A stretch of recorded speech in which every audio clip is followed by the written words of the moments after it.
திருவட்டார ஆதிகேசவ பெருமாள், ஆதிகேசவன் முதலாக தோன்றிய பெருமாள் அப்படிங்கிறது கூட சொல்லலாம்.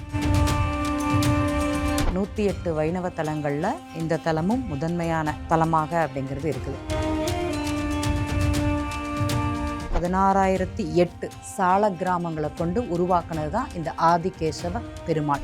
2000 வருஷத்துக்கு முன்னாடியே பெருமாள் சுயம்புவாக, அதாவது பெருமாள் அங்கேயே வதம் செய்து அங்க சயன கோலத்தில் இருந்தது அப்படிங்கிற ஒரு அமைப்பு இருக்குது.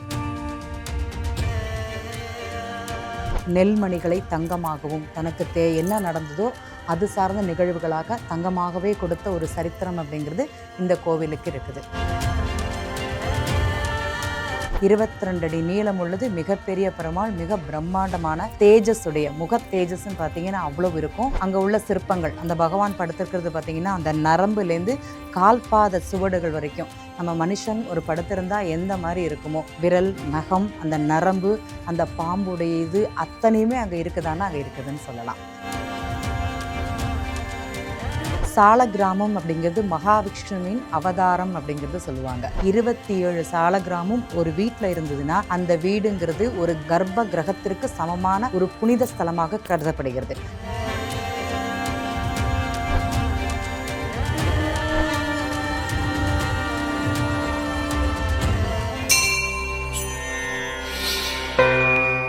ப்ரோக் பக்தி நேயர்களுக்கு வணக்கம். இன்று நம்முடன் ஏஎல்பி ஜோதிடர் உமா வெங்கட் அவர்கள் நம்மோடு இணைந்துள்ளார். வணக்கம். வணக்கம். நம்ம கோயில்கள் நிறைய பார்த்துட்டு இருக்கோம். அந்த வகையில் இன்னைக்கு நம்ம பார்க்க போகிற கோவில், அதுவும் திருவட்டார ஆதிகேசவ பெருமாள் ஆலயம். அந்த ஆலயத்துடைய சிறப்பு, முதல்ல அந்த ஆலயமே ஒரு வித்தியாசமான ஆலயம் தான் இல்லையா உங்களுடைய? கண்டிப்பாக. திருவட்டார ஆதிகேசவ பெருமாள், ஆதிகேசவன் முதலாக தோன்றிய பெருமாள் அப்படிங்கிறது கூட சொல்லலாம். இந்த பெருமாளுக்கு ரொம்ப ரொம்ப விசேஷம், நிறைய கதைகள் நிறைய சரித்திரங்கள் இருக்குதுன்னு கூட சொல்லலாம். இந்த பெருமாள் வைணவ தலங்கள் 108 வைணவ தலங்களில் இந்த தலமும் முதன்மையான தலமாக அப்படிங்கிறது இருக்குது. இந்த நாகர்கோவில் சுற்றியுள்ள இதில் இது ரொம்ப ரொம்ப ஃபேமஸ்ஸு. இதோட புராண கதைன்னு பார்த்திங்கன்னா, பெருமாள் அவதாரம் எடுத்தது 2000 வருஷத்துக்கு முன்னாடியே பெருமாள் சுயம்புவாக, அதாவது பெருமாள் அங்கேயே வதம் செய்து அங்கே சயன கோலத்தில் இருந்தது அப்படிங்கிற ஒரு அமைப்பு இருக்குது. இந்த பெருமாளுடைய உருவம்னு பார்த்திங்கன்னா 22 அடி நீளம் உள்ளது அந்த சிலை. 16,008 சால கிராமங்களை கொண்டு உருவாக்குனது தான் இந்த ஆதிகேசவ பெருமாள். ஆதிகேசவன் அனந்த பத்மநாபன் தான் பெரியவர்னு சொல்லுவாங்க. அனந்த பத்மநாபனுக்கு முன்னாடி வந்த பெருமாள் தான் இந்த ஆதிகேசவ பெருமாள்னு சொல்லலாம். இந்த திருவட்டாறு ஃபேமிலின்னு சொல்லுவாங்க, திருவட்டாமரு ராஜ குடும்பங்கள் இந்த ஆதிகேசவ பெருமாளை குல தெய்வமாக ஏற்றுக்கொண்ட ஒரு முறை. அங்கேருந்து பெருமாளை குலதெய்வமாக எடுத்து கும்பிட்ட ஒரு காலம் அப்படிங்கிறது இருக்குது. இப்போ நம்ம திருவனந்தபுரம் அனந்த பத்மநாபருக்கும் அவங்க சேவை செய்த குடும்பம் தான் இந்த குடும்பங்கள்.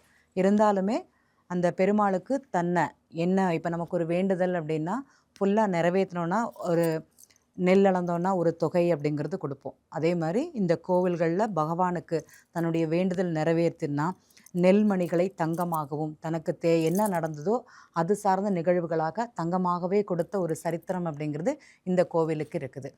நாளடைவில் அதில் நிறைய திருட்டு அப்படிங்கிறது அங்கே போயிருக்குது அப்படிங்கிறத நம்ம கேள்விப்பட்டிருக்கோம்.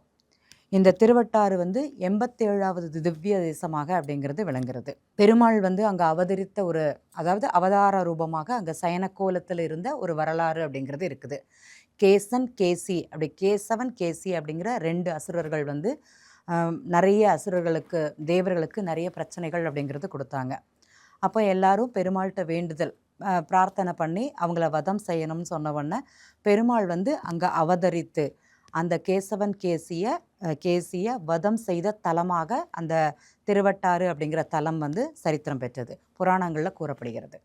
அந்த கேசவன் கேசிங்கிறது 5 தலைகளாக உருவாகி அங்கே பிரத்யட்சமானாங்களாம். பகவானை எதிர்த்து நின்ன போது ஆதிசேஷனுடைய 5 தலைகளை அங்கே வச்சு அமர்த்தி அதில் சயன கோலத்தில் இருந்ததாக ஒரு ஐதீகம் அப்படிங்கிறது அந்த கோவிலில் சொல்கிறாங்க. அதனால தான் அங்கேயே பள்ளி கொண்டாராம். அந்த ஆதிசேஷன், அந்த ருத்ரா, அதாவது அந்த வதம் முடிஞ்ச உடனே அதோட கோபத்தினால, அனந்த பத்மநாபன் கோவிலில் பார்த்தீங்கன்னா பகவானுடைய தொப்புளில் பிரம்மா இருப்பார் அப்படிங்கிறத பார்த்துருப்போம். ஆனால் இந்த கோவிலில் அது இருக்குதான்னா அங்கே இருக்காது. அந்த கோபத்தினால அந்த பிரம்மா வந்து அங்கே இருக்க மாட்டார் அப்படிங்கிற ஒரு ஐதீகம் வந்து அங்கே இருக்குது. நீங்கள் சித்திரங்களில் அன்னைக்கு வரையப்பட்ட சுவர் ஓவியங்கள்லையும் பார்த்தீங்கன்னா பிரம்மாவோட ஓவியங்கிறது அங்கே இருக்காது. பகவான் மட்டும்தான் அனந்த சயனத்தில் படுத்துன்னு இருப்பார். நாகங்கள் வந்து அந்த வதம் செய்த அந்த தன்மையில் பகவானுடைய பாதத்தை பார்த்து இருக்குமா. பொதுவாகவே பகவான் வந்து படுத்துன்னு இருப்பார், பள்ளி கொண்டு இருப்பார். அதில் முகம் வந்து நம்மளை திரும்பி பார்த்த மாதிரி ஒரு ஐதீகம் அப்படிங்கிறது இருக்கும். இதில் வந்து நாகங்கள் அந்த வதம் செய்ததுனால அதோட தன்மையில் அதோட வணக்கத்தை தெரிவிக்கிற மாதிரி பகவானுடைய பாதத்தை தலைக்கு மேலே எட்டி நின்று பகவான் பாதம் பார்க்குற மாதிரி ஒரு ஐதீகம். நீங்கள் பார்த்தீங்கன்னா தெரியும்.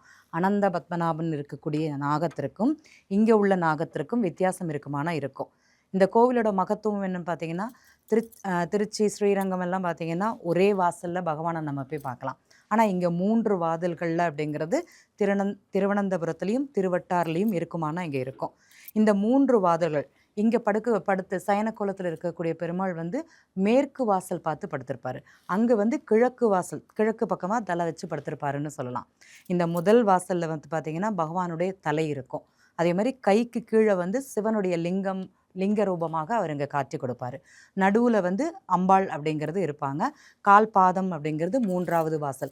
3 வாசல்களையும் தனித்தனியாக தரிசிக்கக்கூடிய சந்தர்ப்பங்கிறது இங்கே இருக்குது.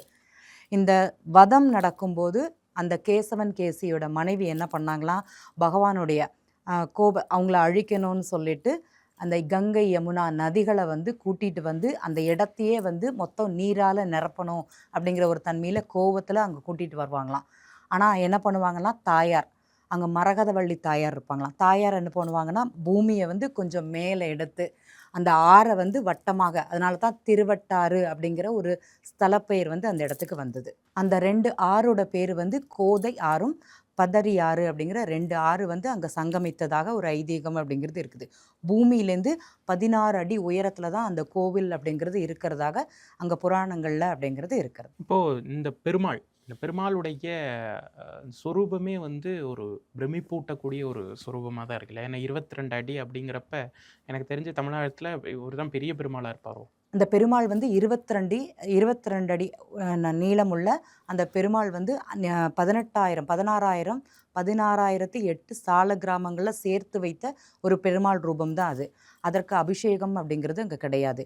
கரி யோக கூட்டுன்னு சொல்லுவாங்க. அன்றைக்கி பார்த்திங்கன்னா கோவில்கள் அந்த தரைத்தளம்னு சொல்லுவாங்க. அதெல்லாமே பார்த்திங்கன்னா கடும் சர்க்கரைன்னு சொல்லுவாங்க. கடும் சர்க்கரை, சுண்ணாம்பு, கருப்பட்டியோட அந்த சிரட்டையோட ஓடு இதெல்லாம் பொடிச்சு தான் அந்த கோவில் திருமேனிகள் எல்லாமே பண்ணுவாங்களாம். அதே மாதிரி ஒரு பிரத்யேக ஒரு கூட்டு பண்ணி தான் அந்த பெருமாளை உருவாக்கியிருக்காங்க. அதில் இன்றைக்கும் அபிஷேகம் இருக்குமானா அந்த பெருமாளுக்கு அபிஷேகங்கிறது கிடையாது. அலங்காரம் மட்டுமே அங்கே சிறப்பாக அப்படிங்கிறது 22 அடி நீளம் உள்ளது. மிகப்பெரிய பெருமாள், மிக பிரம்மாண்டமான தேஜஸுடைய தேஜஸ்ன்னு பார்த்திங்கன்னா அவ்வளோ இருக்கும். அங்கே உள்ள சிற்பங்கள் அந்த பகவான் படுத்திருக்கிறது பார்த்திங்கன்னா அந்த நரம்புலேருந்து கால்பாத சுவடுகள் வரைக்கும் நம்ம மனுஷன் ஒரு படுத்திருந்தால் எந்த மாதிரி இருக்குமோ விரல், நகம், அந்த நரம்பு, அந்த பாம்புடைய இது அத்தனையுமே அங்கே இருக்குதானா அங்கே இருக்குதுன்னு சொல்லலாம். நீங்கள் பொதுவாகவே வைணவ ஸ்தலங்களில் சிவனுடைய இதுன்னு நம்ம பார்க்கவே முடியாது. ஆனால் இந்த 2 கோவில்கள்லையும் பார்த்திங்கன்னா வைணவர்கள் கும்பிடக்கூடிய இடங்களில் சிவனுடைய தன்மை அங்கே லிங்க ரூபமாக அங்கே இருக்குதானா அங்கே இருக்குது. இது வேறு எந்த கோவில்லையுமே பார்க்க முடியாது. இப்போ சிவனும் நம்ம பெருமாளும் ஒரே இடத்துல இருந்தாங்கன்னா 2 பேருக்குமே தனித்தனி நைவேத்தியம் செய்யக்கூடிய அறை அப்படிங்கிறது இருக்கும். மடப்பள்ளி அறைன்னு இருக்கும். ஆனால் இங்கே வந்து ஒரே இடத்துல 2 பேரும் காட்சி தரக்கூடிய தன்மை அப்படிங்கிறது இந்த ஒரு இடத்திற்கு மட்டுமே அப்படிங்கிறது சொல்லலாம். இந்த கோவிலுக்கு கண்டிப்பாக இவங்கெல்லாம் கண்டிப்பாக போகணும் அப்படின்னு ஒரு இது இருக்கும் மேம். இது அந்த மாதிரி ஏதாவது இருக்கா? கண்டிப்பாக இந்த கோவிலுக்கு இந்த சில நட்சத்திரங்களில் பிறந்தவங்க போயிட்டு வந்தால் நல்லாயிருக்கும்னு சொல்லலாம். இந்த புதனுடைய நட்சத்திரங்களில் யாரெல்லாம் பிறந்திருக்கிறாங்களோ அவங்க போயிட்டு வரணும். அதே மாதிரி குருவுடைய நட்சத்திரங்களில் யாரெல்லாம் பிறந்திருக்கிறாங்களோ அவங்கெல்லாம் போயிட்டு வரணும். இந்த சூரியனுடைய நட்சத்திரங்களில் பிறந்தவங்க கூட இந்த கோவிலுக்கு சென்று வருவதால் சிறப்பாக இருக்குமானா இருக்கும். நான் வந்து ஜலராசியில் பிறந்திருக்கேன். இந்த ரேவதி நட்சத்திரம், பூரட்டாதி நட்சத்திரம், உத்திரட்டாதி நட்சத்திரத்தில் நான் பிறந்திருக்கேன். அதே மாதிரி ஆயில்ய நட்சத்திரத்தில் என்னுடைய நட்சத்திரம், பிறந்த நட்சத்திரங்கிறது ஆயில்ய நட்சத்திரம். அதே மாதிரி பூச நட்சத்திரம் என்னுடைய நட்சத்திரம். அதே மாதிரி பார்த்திங்கன்னா விசாக நட்சத்திரம் என்னுடைய நட்சத்திரம். கேட்டை நட்சத்திரம் என்னுடைய நட்சத்திரம்னு யாரெல்லாம் நினைக்கிறீங்களோ கண்டிப்பாக இந்த கோவிலுக்கு சென்று வருவதனால் மிகப்பெரிய மாற்றத்தை கொடுக்குமானா கொடுக்கும். ஏன்னா அங்கே புதனுடைய நட்சத்திரம், அதுவும் நீர் ராசியில் அமர்ந்திருக்கிறது. சயனக்கோல பெருமாள் வழிபாடுங்கிறது ரொம்ப ரொம்ப சிறப்பு. அதுவும் அங்கே சனியுடைய நட்சத்திரம் இருக்கிறனால தான் அங்கே உள்ள கர்ப்ப கிரகத்துக்கு இப்போ நம்ம ஊர் கோவில்கள் எல்லாம் பார்த்தீங்கன்னா விளக்கு, அதாவது லைட் எல்லாம் போட்டிருப்பாங்க. ஆனால் அங்கே பூர்வீகமாகவே பார்த்திங்கன்னா விளக்கு மட்டும்தான் ஏற்றுவாங்களே தவிர இன்றைக்கும் அந்த லைட்டு போடுறது, ஃபேன் வைக்கிறது, ஏசி வைக்கிறது, எந்த ஒரு புதிய நவீனகார கருவிகள் அப்படிங்கிறது அந்த 2 கோவில்லையுமே கொண்டு வரல அப்படிங்கிறது ஒன்று இருக்குது. இன்னுமே பழமை மாறாமல் அந்த கோவில் இருக்குதானா இருக்குது. மேம், இந்த சால கிராமம் அப்படின்னு சொல்கிறாங்க இல்லையா, அதனுடைய சிறப்பு என்ன? ஏன்னா நம்ம கேள்விப்படுறோம் இந்த சால கிராமங்கள் நேபாளத்துலலாம் தான் இருக்கும் அப்படின்லாம் சொல்கிறாங்க. அதனுடைய ஆன்மீக சிறப்பு என்ன? சால கிராமம் அப்படிங்கிறது மகாவிஷ்ணுவின் அவதாரம் அப்படிங்கிறது சொல்லுவாங்க. அந்த ஒரு பூச்சி, அந்த பூச்சி வந்து மகாவிஷ்ணு ரூபம், அது அந்த கல்லுக்குள்ளே இருந்து வெளிப்பட்டதாக ஐதீகம். இத்தனை வருஷங்கள் வந்து அந்த கல்லுக்குள்ளே அது வாழ்ந்ததாக ஒரு சரித்திரம் இருக்குது. அது வந்து பகவானுடைய படைப்பாக மட்டுமே அப்படிங்கிறது அங்கே பார்க்குறாங்க. உண்மையிலேயே ஒரு வீட்டில் சாலக்கிராமம் இருந்ததுன்னா சிறப்பு. 27 சாலக்கிராமம் ஒரு கோவில், ஒரு ஆற்றுல, ஒரு வீட்டில் இருந்ததுன்னா அந்த வீடுங்கிறது ஒரு கர்ப்ப கிரகத்திற்கு சமமான ஒரு புனித ஸ்தலமாக கருதப்படுகிறது. சாலக்கிராமத்தை பார்த்தீங்கன்னா நீங்கள் எப்போதுமே ஓப்பனில் பார்க்க முடியாது. ஒரு சின்ன சாலக்கிராம கல் இருந்தால் கூட அதை காலை மாலை 2 நேரமும் பூஜை பண்ணிவிட்டு ஒரு டப்பாவில் அடைச்சி தான் வைப்பாங்க. அது இருட்டு அந்த மூடிக்குள்ளே வச்சு இருந்தால் தான் அதோட சிறப்பு இருக்கும்னு சொல்லுவாங்க. இங்கே உள்ள கோவில்கள் 2மே பார்த்திங்கன்னா அதிக வெளிச்சம் அப்படிங்கிறது இருக்காது, மூடி வைக்கப்பட்ட நிலை. அதனால தான் சூரிய வெளிச்சம், அந்த செயற்கையான வெளிச்சங்கள் எதுவுமே இல்லாமல் இயற்கை அந்த கோவில்களுள்ள ஏற்றக்கூடிய விளக்குகள் மட்டும்தான் அங்கே பார்க்க முடியும். நீங்கள் அனந்த பத்மநாப சாமி கோவிலுக்கு போனீங்கன்னா பின்னாடி வந்து விளக்கேற்றி வச்சுருப்பாங்க அந்த வெளிச்சத்திற்காக. இதே கோவிலில் அதே மாதிரி இருக்குமானா இங்கே பின்னாடி விளக்கு அப்படிங்கிறது இருக்கும். ரொம்ப ஒரு சிறப்பான கோவில்னு சொல்லலாம். என்னென்ன திருவிழா மேம்? இங்கே வந்து 10 நாள் வந்து உற்சவம் அப்படிங்கிறது சொல்லுவாங்க. நம்ம எப்போதுமே ஆவணி திருநாள் அப்படின்னு சொல்லுவோம். ஆவணி மாதத்துலேயும் அதே மாதிரி பங்குனி மாதங்கள்லேயும் வர்ற 2 திருவிழாக்கள் அங்கே வந்து ரொம்ப விசேஷமாக கொண்டாடப்படும். திருவிழா 10 நாள் 10 விதமான உற்சவ மூர்த்திகள் அப்படிங்கிறது அங்கே கோவிலை சுற்றி வலம் வருவாங்க. 9வது நாள் வந்து அந்த வேட்டை அப்படிங்கிறது நடக்கும். 10வது நாள் வந்து ஆராட்டு அப்படிங்கிறது நடக்கும். அங்கே நடக்கக்கூடிய கோவில்களில் கருட சேவைன்னு சொல்லுவாங்க.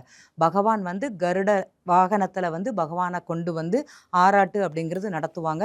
ஒரு 3 நாள் அந்த கருட சேவை, கருட வாகனத்தில் பகவான் வலம் வருவார். ரொம்ப விசேஷமாக இருக்கும். பார்க்கவே ரொம்ப பிரத்யேகமான அந்த காட்சியாக இருக்கும். ஆடை ஆபரணங்கள் பகவானுக்கு ரொம்ப ரொம்ப சிறப்பாக இருக்கும். ரொம்ப விசேஷமான ஒரு ஃபங்க்ஷனாக இருக்கும். வருடத்திற்கு 2 முறை நடக்கக்கூடிய திருநாள் அந்த கோவில்களில் நடத்தப்படுகிறது. இப்போ பெருமாள் கோயில்கள் வந்து நிறைய இருக்குது. இப்போ தமிழகத்திலையும் நிறைய கோயில்கள் நம்ம பார்க்குறோம். ஆனால் சில கோயில்களை மட்டும் நம்ம வந்து அறுதிட்டு திவ்ய தேசங்கள் அப்படின்னு பட்டியலிடுறோம். அது ஏன் அந்த திவ்ய தேசங்கள்னு நம்ம சொல்கிறோம்? பெருமாளுக்கு வந்து 108 திவ்ய தேசம் அப்படிங்கிறது சொல்கிறோம்.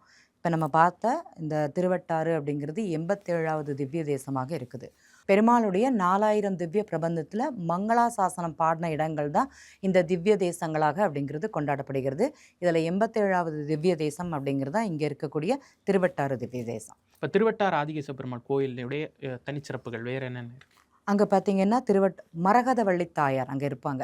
பெருமாளுக்கு இருந்ததாக உதவியினது இந்த ஆறு வந்து பெருமாளை இது பண்ண வரும்போது அம்மன் தான் வந்து அந்த திருவட்டாறு அப்படிங்கிற ஒரு இடத்த மகிமையை கொடுத்ததுனால சுவாமிக்கு வலது பக்கத்தில் மரகதவள்ளி தாயாரோட சன்னதி அப்படிங்கிறது இருக்கும். அதுக்கப்புறம் பார்த்திங்கன்னா அங்கே வந்து கிருஷ்ணர் இருப்பார். அது திருவம்பாடி கிருஷ்ணர்னு சொல்லுவாங்க. இப்போ கேரளாவில் பார்த்திங்கன்னா கிருஷ்ணன் கோவில்கள் இருக்கும். அதில் திருவம்பாடினா அந்த ஸ்தலத்தோட மகிமைன்னு சொல்லலாம். திருவம்பாடி கிருஷ்ணர் ரொம்ப விசேஷம்.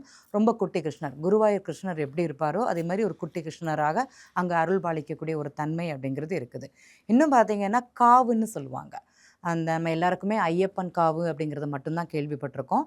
ஆனால் அந்த கேரளா பூமியில் எல்லாமே காவு அப்படின்னா அவங்களுடைய சொந்த, அதாவது இஷ்ட தெய்வத்தை வழிபடக்கூடிய ஒரு தன்மை, இல்லைனா குலதெய்வத்தை தன் பக்கத்திலே இருந்து வழிபடக்கூடிய தன்மை அப்படிங்கிறது காவுங்கிற பேர். அங்கே யார் வழிபாடுன்னு பார்த்தீங்கன்னா நாகர் வழிபாடு மட்டும்தான். இந்த ஆதிசேஷனை வந்து தனிமை பெருமைப்படுத்துறதுக்காக காவு அப்படிங்கிறத வச்சு வழிபடுவாங்க. அதில் பார்த்திங்கன்னா அதிக வெளிச்சம் அப்படிங்கிறது இருக்காது. நல்ல மூங்கில் வனமாகவோ இல்லைனா சோலை நிறைந்த பூமியாகவோ இருக்கக்கூடியதான் அந்த காவு. ஆயில்ய நட்சத்திரத்தை அன்னைக்கு மட்டும்தான் அந்த காவில், எல்லா காவல்கள்லேயும் ரொம்ப சிறப்பான ஒரு விசேஷம் அப்படிங்கிறது அங்கே நடக்கும்.